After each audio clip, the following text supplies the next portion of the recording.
नमस्कार दोस्तों, मैं हूं दीपक चौरसिया और मेरे इस सोशल मीडिया के मंच पर आपका स्वागत है। हम लगातार सीरीज में बिहार इलेक्शंस के ऊपर बात कर रहे हैं। आज भी बात बिहार में आए हुए चुनाव परिणामों के बारे में होगी, क्योंकि बिहार में जो चुनाव परिणाम आए हैं उसने उसने भारतीय जनता पार्टी और एनडीए को एक अलग लीग में पहुंचा दिया है। 20 साल की एंटी इनकम्बेंसी को धता बताते हुए नीतीश कुमार की सरकार की एक बार फिर से वापसी होगी। इसके क्या मायने होंगे? क्या नीतीश कुमार 25 से 30 फिर से नीतीश रहेंगे, यानी 5 साल तक नीतीश कुमार मुख्यमंत्री रहेंगे? इसके बाद सबसे बड़ा सवाल कि लालू परिवार का क्या होगा।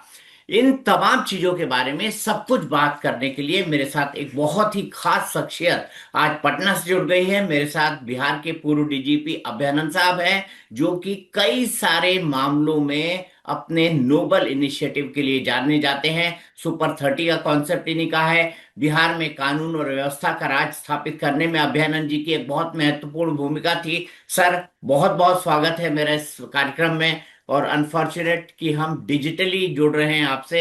मैं आपसे व्यक्तिगत तौर पर कभी नहीं मिल पाया। ये मेरी मैं क्या कहूँगा, ये मेरी एक भूल थी। मैं ये मान के चलता हूँ। लेकिन सबसे पहले आपसे जानना चाहूंगा, इस जनादेश के मायने क्या हैं?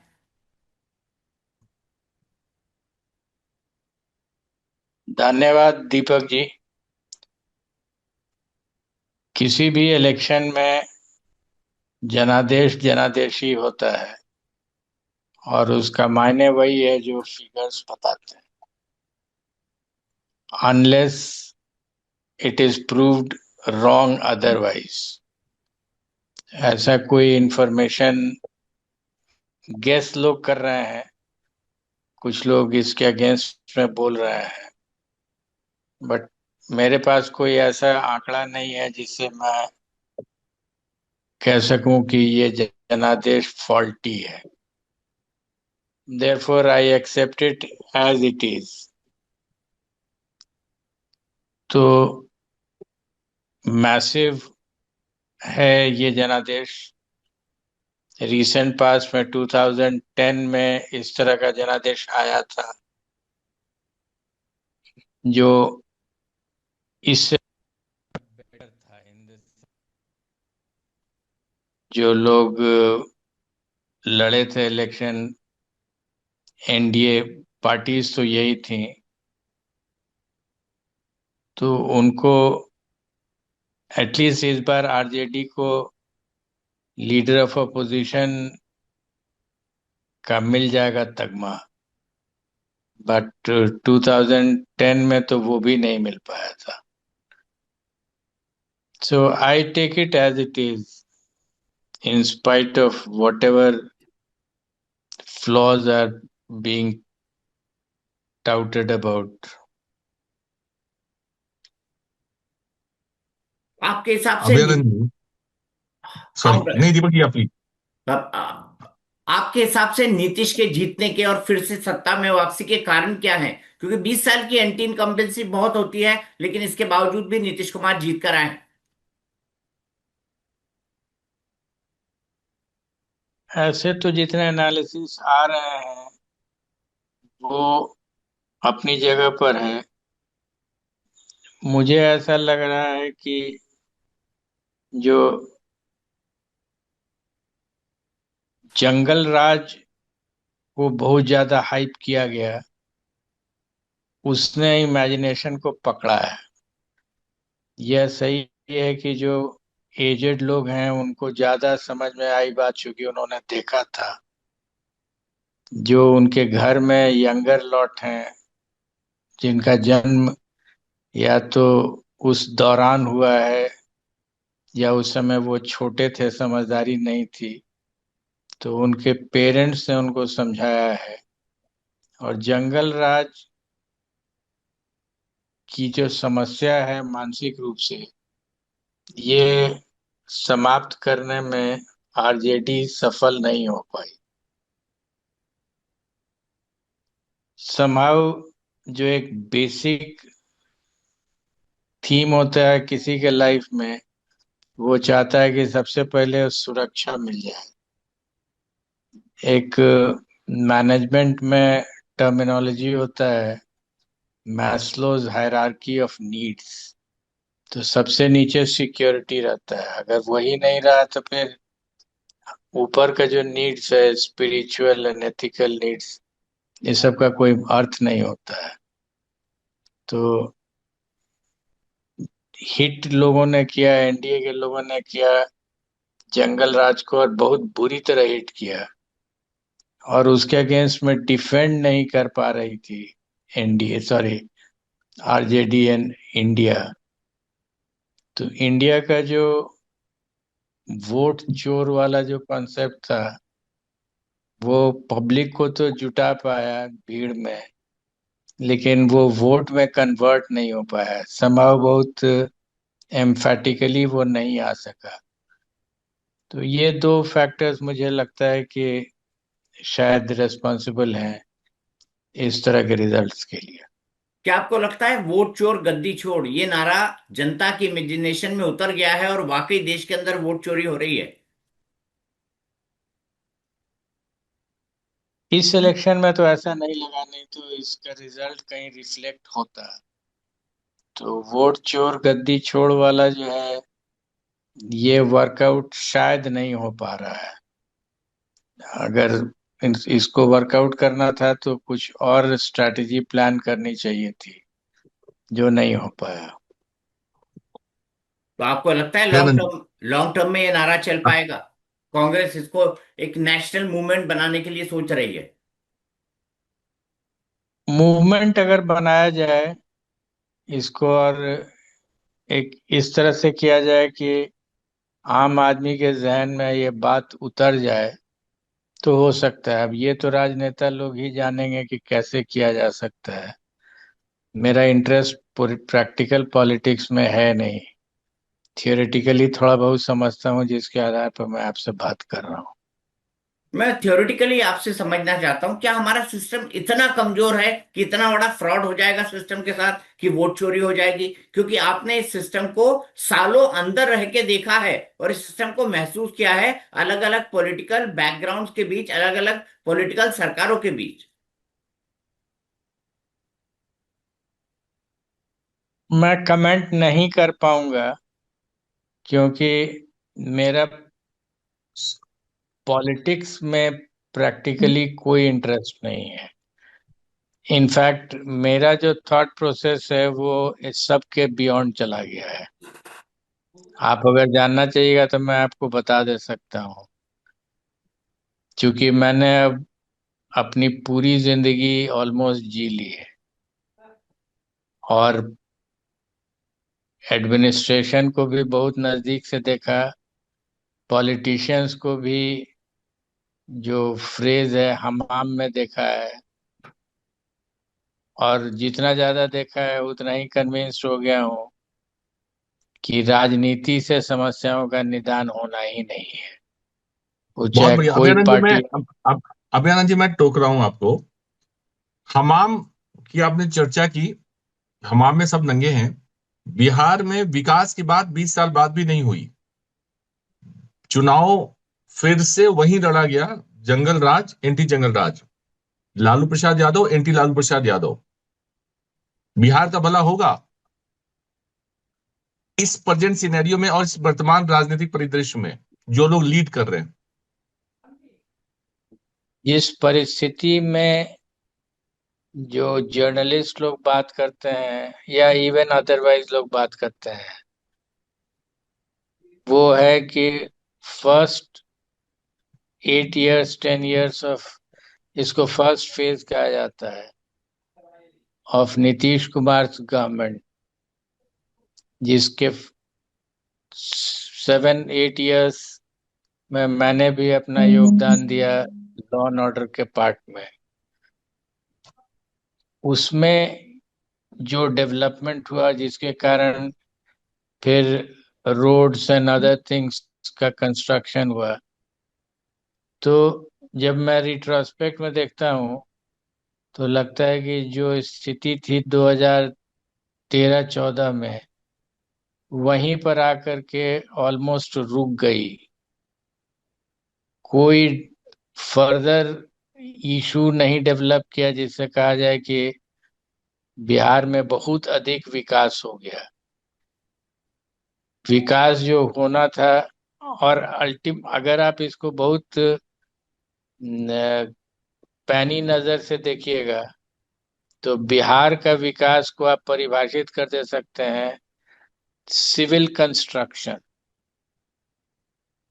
जो डिपार्टमेंट ले लीजिए, उसमें सिविल कंस्ट्रक्शन हो रहा था। बड़े बड़े बिल्डिंग बन गए हो, चाहे हॉस्पिटल हो या स्कूल हो या कोई और डिपार्टमेंट का हो, या रोड बन गया या कलवर्ट बन गया, पुल बन गया, पुलिया बन गया।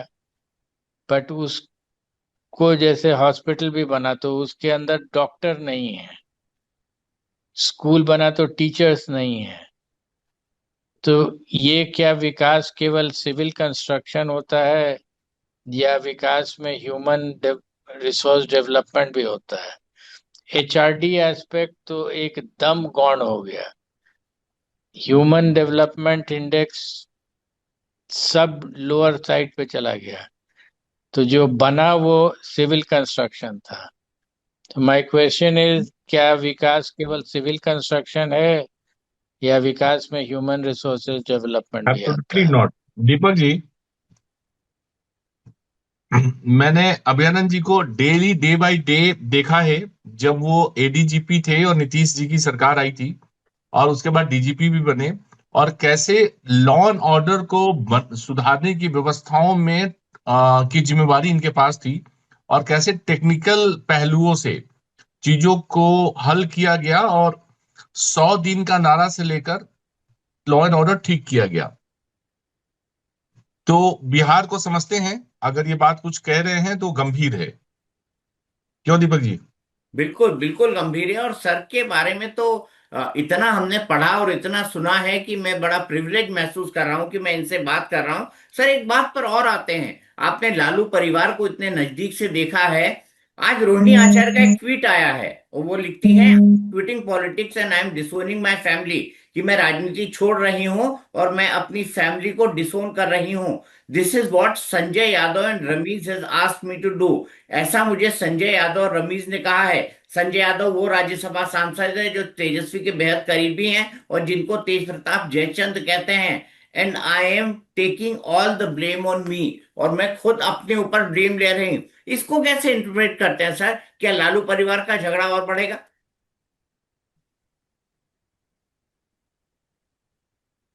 तरीके से मैं कहूँ तो व्यक्तिगत रूप से मैं इन डिस्प्यूट्स के बारे में कुछ नहीं जानता हूँ।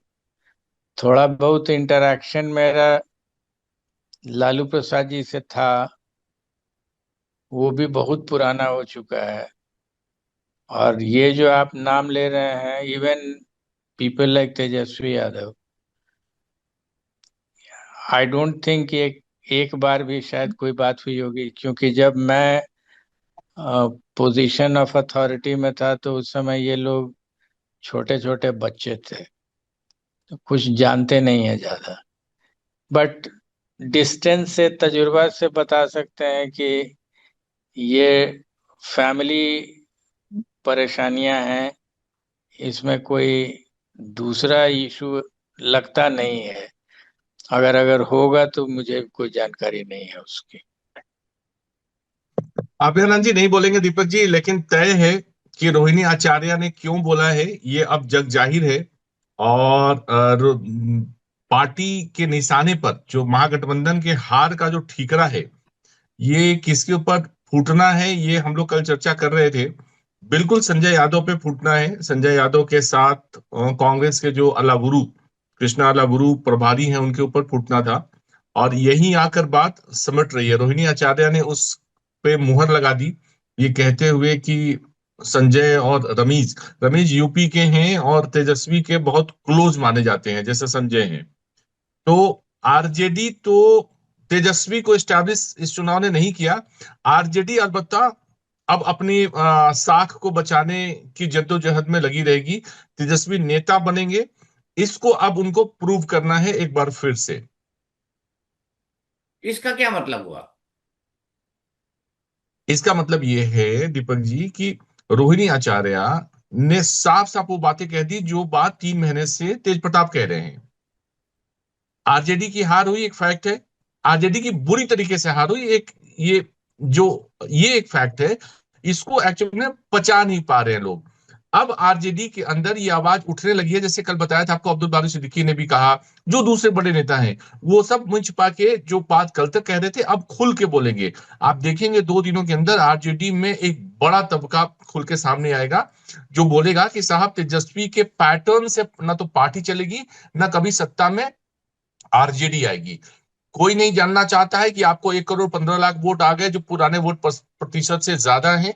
कोई नहीं जानना चाहता है कि साहब कांग्रेस की वजह से कहां कहां अड़चने आई, और जिसकी वजह से पार्टी को लास्ट डे तक आपस में कोalition नहीं बना पाए। तो कोई नहीं जानना चाहता है। अब फाइनल ये है कि हार हुई, और हार का ठीकरा कहां जाएगा। तेजस्वी चूंकि सबसे ज्यादा क्लोज है संजय के और रमीज के, सबसे ज्यादा उनकी बात मानते हैं, ना तो अपने भाई की बात माने ना अपनी बहन की बात माने। इवन अगर याद हो कि आरजेडी के टिकट बंटवारे के पहले दिनों में लालू प्रसाद यादव के 2 फोटो आए थे कि उन्होंने सिंबल बांटा था, वो भी रोक दिया गया था।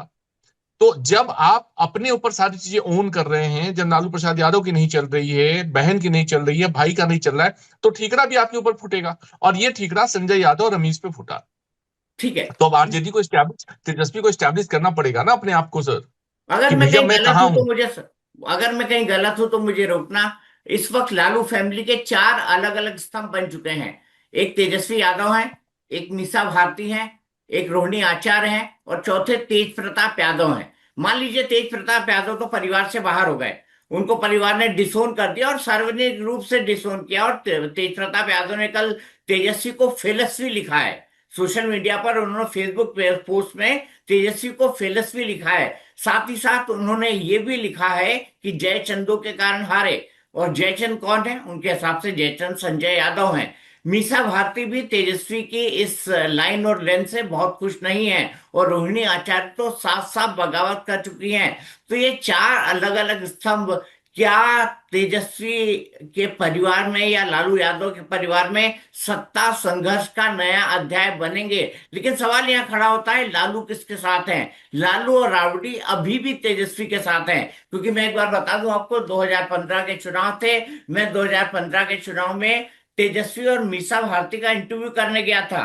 तेज प्रताप यादव वहां आना चाहते थे, बात करना चाहते थे, लेकिन न तो लालू ने और न ही राबड़ी राबड़ी ने उनको मेरे पास आने दिया। तो ये दिखाता है कि तेज प्रताप यादव को उनका कंसर्न पहले से था। लेकिन लालू यादव और राबड़ी देवी क्या तेजस्वी के हाथ से ये सत्ता जाने देंगे? ये सबसे बड़ा सवाल है ओम प्रकाश, इसको समझाइए। जाहिर सी बात है, नहीं जाने देंगे। देखिए, तेजस्वी उनके चहेते हैं, जैसे मीसा भारती बेटी बच्चों में सबसे ज्यादा चहेती हैं। कोई डाउट नहीं है, लालू प्रसाद यादव को, राबड़ी देवी को जानने वाला हर कोई जानता है कि मीसा उनकी कितनी चहेती हैं। मीसा जितना ध्यान रखती हैं अपने मदर फादर का, शायद कोई बच्चा नहीं रखता है उनके फैमिली में। तो मीसा उनकी चहेती हैं, और यही वजह है कि मीसा के पाटलिपुत्र हार के बाद भी राज्यसभा भेजा गया, और दोबारा आजमाया गया, जहां से मीसा भारती अब इस बार जीती। लेकिन तेजस्वी को उन्होंने अपना राजनीतिक वारिस बनाया है, पॉलिटिकल वारिस उनको अपना उन्होंने घोषित किया है। और 2005 में आपको याद हो कि जब बिहार जंगल राज की तरफ जा रहा था, और बिहार को जंगल राज का दर्जा दिया गया था, तो अभयानंद जी खूब जानते हैं, तब भी आरजेडी के घर में ही लड़ाई थी। 2 साले 2 स्तंभ बन के खड़े थे, सुभाष यादव और साधु यादव। और तब घर में ही डिस्प्यूट हुआ था, जिसके बाद ये सत्ता से बाहर हुए थे। अब फिर से घर में डिस्प्यूट हुआ है और ये सत्ता से बाहर है। तेजस्वी इनकी मजबूरी है फिलहाल, लेकिन महागठबंधन का प्रेशर होगा इस बार दीपक जी, कि तेजस्वी के मुंह से बाहर निकलिए। अगर लालू प्रसाद यादव अपने बच्चे के मुंह से बाहर नहीं निकलेंगे, कुछ नया नहीं करेंगे, तो शायद सत्ता में वापसी अब इनका सपना ही रह जाएगा, कभी ये सपना पूरा नहीं होगा। आज के दिन में जो सिनेरियो बन रहा है, अगर मैं गलत हूं तो अभयानंद जी शायद बता दें, क्योंकि इन्होंने जंगल राज की परिभाषा भी देखी है और नए राज्य को भी देखा है। इन्होंने साधु सुभाष के भी दिनों को देखा है, और नीतीश कुमार के नए सरकार को भी देखा है। साधु सुपात से तो निकल जाना लालू यादव के लिए आसान था अभ्यानंद जी। क्या अपने परिवार के चक्रव्यूह से वो निकल पाएंगे? आपका अनुभव क्या कहता है? मैं राजनीति की बात नहीं कर रहा हूं। कोई भी पेरेंट्स अपने बच्चों के साथ इमोशनली अटैच्ड होता है, सालों के साथ नहीं होता है उतना। तो तजुर्बा तो यही कहता है कि अगर ऑब्जेक्टिवली देखिए तो he has to get out of that influence, the emotional influence. Otherwise जो पार्टी है वो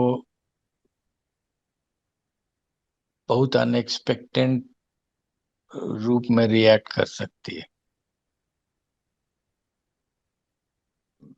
आरजेडी के टुकड़े होंगे दीपक जी। आप देखते रहिए, बगावत तो होना तय है और 7 से 10 दिनों के अंदर इसकी शुरुआत हो जाएगी। रोहिणी आचार्य ने 24 घंटे के अंदर कर दी और आने वाले 7 से 10 दिनों के अंदर एक बड़ा तबका खड़ा होगा। जो सबसे पुराने साथी हैं आरजेडी लालू प्रसाद यादव के, वो लोग सबसे पहले सामने आएंगे, उसके बाद दूसरों की बारी आएगी। ये चैलेंज अब तेजस्वी को अपने नेतृत्व पे है कि अपने आप को नेता साबित करने रहने के लिए तेजस्वी अगला कदम क्या चलते हैं। और आपको इस पूरी लड़ाई में लालू और राबड़ी कहाँ खड़े दिखाई देते हैं? लालू राबड़ी अपने, जैसे दवियानंद जी बता रहे थे, अपने बच्चे के साथ इमोशनल अटैचमेंट होता है। नहीं नहीं, उस बच्चे। उसके पीछे उन्होंने पूरा वेट लगाया, दांव लगाया है। अब क्या करेंगे? तेज प्रताप यादव मतलब पिछले 15 सालों से अपनी अलग अलग छवि बनाने के चक्कर में लाइन से भटक गए। कभी राधा, कभी कृष्ण, कभी शिव, पता नहीं और क्या क्या। अगर आपने देखा होगा तो देख के, मतलब टीवी पे जो उनकी होलिया आती है, देख के हंसी आ जाती है। तो तेज प्रताप अपनी छवि को बिल्कुल खुद से खराब कर चुके हैं, इसमें किसी और का योगदान नहीं है। तेजस्वी को उन्होंने मैच्योर सीनियर पॉलिटिशियन बनाने की पूरी कोशिश की। उनके कहने पर दिल्ली यूनिवर्सिटी के पढ़े लिखे लोगों को पार्टी में अगर अहमियत दी गई, जगह दिया गया, जो उनको लगातार गाइड करते रहे। तेजस्वी 2020 में भी नजदीक आके चुके थे, तो इस बार ज्यादा उम्मीद थी, लेकिन इस उम्मीद पे इस बार पानी फेरी बिहार की जनता ने और बिल्कुल पसंद नहीं किया। तो लालू प्रसाद यादव और राबड़ी देवी के चाहने न चाहने के बावजूद, 1 करोड़ 15 लाख वोट लाने के बावजूद, तेजस्वी की चुनौती अपने घर से लेकर अपनी पार्टी को संभालने और अपने आप को स्टैब्लिश करने की। चलिए यहीं पर रुकते हैं। बहुत बहुत शुक्रिया ओम प्रकाश जी। बहुत बहुत शुक्रिया अभिनंदन जी। आपसे डिजिटली मिलकर बहुत अच्छा लगा। जब अगली बार पटना होगा तो व्यक्तिगत तौर पर आपसे मिलकर आपका आशीर्वाद लूंगा। धन्यवाद और दीपक जी। किसी दिन क्राइम के मामले पर आपसे अलग से चर्चा करेंगे कि अभी भी क्रिमिनल्स का बोलबाला खत्म नहीं हुआ है। बहुत कोशिश की आप लोगों ने तब भी। हाँ देखिए ना, अनंत सिंह जीत ही गए आखिरकार।